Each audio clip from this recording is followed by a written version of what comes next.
Residents affected by the ashfall from Mount Canlaon have started cleaning up their surroundings.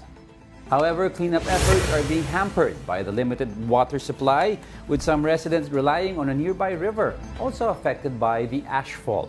Local authorities have expressed concern over the potential contamination of the river, which could pose serious health risks. In response, the city government has begun rationing and distributing clean water to affected residents. Pero yung hindi natin alam yung concentration ng sulfur. Hindi natin alam yung baka pure sulfur yun eh. Kaya yung tunawin yung yung mapatay yung tanim at saka tunawin yung yero. Bakit mo ilagay sa balat mo? Hindi safe yun. Now, to get more details on the aftermath of Canlaon volcano's eruption, we have La Carlota City Mayor Rex Halandoon joining us today. Good morning, Mayor. Thanks for joining us today. Good morning.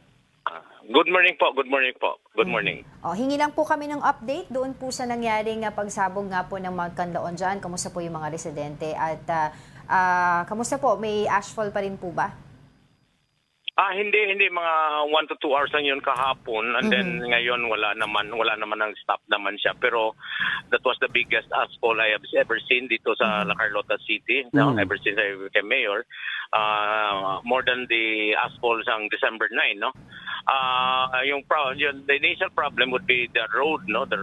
Kasi parang alikabok, parang gas yung daan. Yes. At saka napektuhan yung tubig namin dito, yung sa Aral San Miguel water system namin for domestic. Yes, So okay. nagproblema low pressure or natabunan ng it was covered by sulfur or ashfall. And then today, since yesterday and then today, and then we will be rationing water sa affected barangays, Aralan, San Miguel. Ayun, Mayor, so since sabi nyo nga affected yung water supply, have you begun checking it kung safe siya for consumption? At in the meantime po, aside from rationing sa other barangays, paano po ang magiging supply ng water natin? Meron po bang hiningin tulong sa national government? Kasi sa La Carlota, tatlo yung source, dalawang malalaking spring at saka pumping station dito sa poblasyon. So, hindi kami apektado dito sa poblasyon. Yung upper barangays lang namin, mga 6 siguro barangays, yung sa dalawang spring namin. Ang isang spring walang problema, yung Masulog Spring. Dito lang sa Gintubdan, Balagacay Spring sa Aral San Miguel. No? So, before under the water district yun, Okay. Before sila mag-connect sa water namin, dinitest nila muna yung chemical at saka bacteriology at chemical test yung before nila i-connect sa amin. For the meantime, kami nag-ration yun ng tubig. No? So, yun ang problema namin ngayon dito sa dalawang barangay namin. Mayor, gaano po ba kalawak yung affected nitong ashfall? At dito po ba sa inyo sa La Carlota, can you give us a data po doon po sa ilang mga pamilya po ang apektado po nitong pagsabog ng Mount Canlaon? Okay. La Carlota has 14 barangays. Yung affected barangays namin is mga 6 barangays yung affected. Iba, makapal yung iba, yung the foot of Mount Canlaon, makapal yung iba. Manipis lang. Poblasyon, manipis lang yung parang wala or manipis lang yung sa poblasyon namin dito, the other barangays na 8, no? So, yun lang ang affected namin, na canceled yung classes yung sa upper barangays for the last 2 days na hanggang ngayon. And then, yun, ang tubig lang ang problema namin kasi by today probably siguro maraming part-up na dumating coming from the other LGUs na tumutulong na mag-flush out yung road namin. So water rationing na lang yung problema namin. No? At the same time, nag-decide na ako na i-cancel yung festival namin. 3 weeks from now, meron kaming grand festival dito sa Cartay. I-cancel ko na secondary to the MNN 30 po. I-postpone muna for a later date siguro yung festival namin kasi sayang na naman yung diyahe naman yung na mag-celebrate kami ng festival. Meron kaming mga constituent na walang tubig doon sa taas. Hanggang ngayon, hindi pa na-solve. Pero Mayor po, meron po ba tayong mga residente na nasa temporary shelters? Ang December 9, meron pa kaming 1,000 hanggang ngayon, 1,100 individuals dito sa evacuation center namin. Since December pa po yan, ng mga apat, nadagdagan ng 4 pamilya ng the other day pag erupt, no, ang 4 na pamilya. Yung total namin probably siguro household sa 6 na barangay around household, mga 6,000 household siguro, 6 to 7,000 household yung sa 6 na barangay na affected.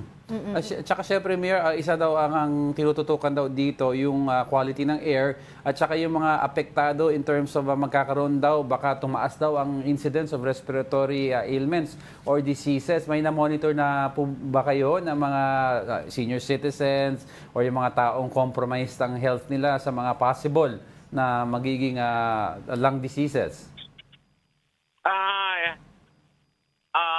Yung quality of air natin is hindi ko ma-monitor kasi wala tayong monitor air quality. Wala pa kami naka-install ng air quality monitoring system dito sa Kwan. Pero hanggang ngayon is, meron malaking posibilidad na magproblema yung mga asthmatic na pasyente, yung mga COPD, emphysema.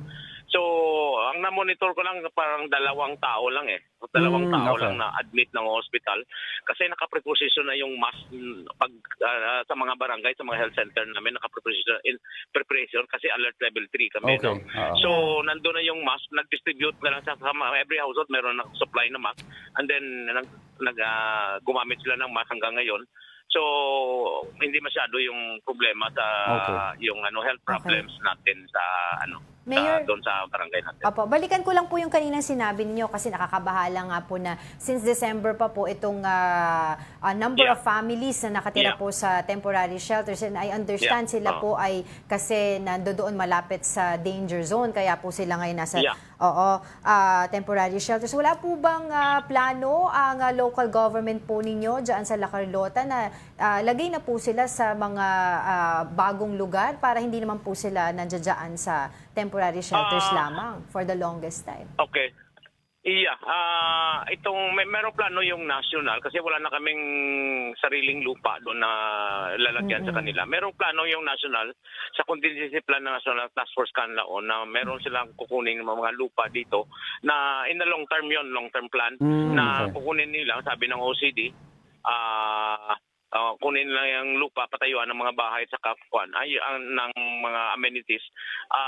Yung goal na is every alert level 3, wala na tayong evacuate sa alert level 3. So meron kaming 2 sitio sa 2 barangay na sila yung nasa evacuation center. Okay. So merong long-term plan yung national government na gagawa ng permanent resettlement area para sa mga evacuees ko. So hanggang ngayon hindi pa wala pa na implement. Wala po ba kayong alam doon po sa details sa target po na date ng relocation nitong mga pamilya na to? Kasi I understand last week po kausap namin ang DSWD through Yusek Irene Dumlao and saying na kaya daw tumataas yung bilang ng mga nagugutom sa atin dito ay isa din daw po sa dahilan yung unrest ng Mount Canlaon. So yun po ay nakakabahala dahil of course bahay, pagkain ang apektado po sa mga residente natin dyan sa La Carlota.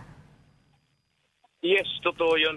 No? So, yung wala pang specific details, nag-meeting yung Task Force Canlaon ng last month, hindi ako naka-attend, pero nagsabi yung representative ko, yun ang long-term plan. Nang isang araw, pumunta dito si Regional Director ng OCD, si Semenyo, kasama yung PBOX at kasama yung MGB na nag-tour ng kasi 2 yung area na kailangan ko.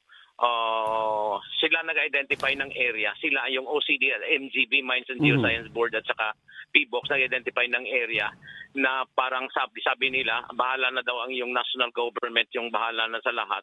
Yung pag-expropriate or pag-buy out ng lupa at pagtayo ng amenities at sa mga houses natin for the evacuees natin.